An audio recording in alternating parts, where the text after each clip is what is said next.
Welcome back. And this week's about your retirement. It's really for me because I wanted to know the rest of these. Okay. So here we go. Well, viewer ask, or Tevis, Jim, we've been talking about some of your untrue health myths and a few true ones. What's your final 4 myths? Well, and here you go. You were in Tulsa covering the golf tournament last week, and my favorite one we covered last week was the myth that we eat 8 spiders a year in our sleep. And so just so that you don't feel left out, I brought you a spider to eat. Thank you. Of course, it's not a real spider. But, oh, I missed it. I'm glad I'm back with you, Jim. I've got one for Andrew, too, because I can't leave him out. But anyway, let's get into these other 4. The first one is, and many of us have heard this all our lives, wait an hour after you eat to swim. Well, that's, there's no convincing studies that can prove that. I know I have swam every day for almost 7.5 years.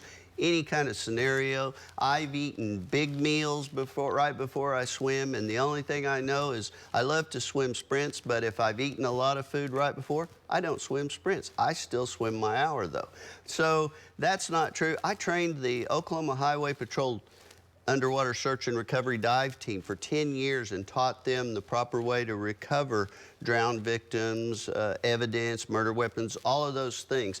And in all of the investigations of witnesses and all, normally the majority of those involved alcohol. So that tells me don't drink and swim.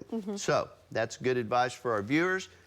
Here's one: you always have chest pains if it's a heart attack.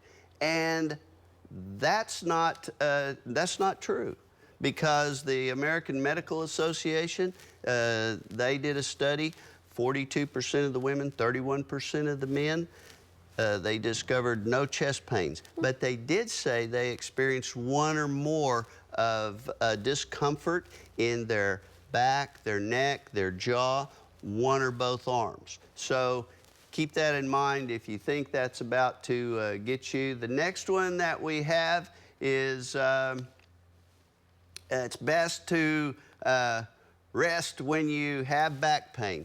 No, that's not true either. There's 3 decades of studies show that you're better off to maybe rest 1 or 2 days and then get active again. Because the longer you lay off, the stiffer your muscles get, and then the last one is about vitamins. And so everyone should take daily multiple vitamins. No truth to that. The studies are showing that that we don't benefit from vitamins. I just took mine. Yeah. Thanks, Jim. I appreciate it. I think everybody needs to do what they feel is best for themselves and their doctors, but those are what the studies are showing. Well, here we go. Thank you for my spider, and I will no longer be taking my multivitamins. And you can get other retirement advice from Jim. Visit news9.com/retirement.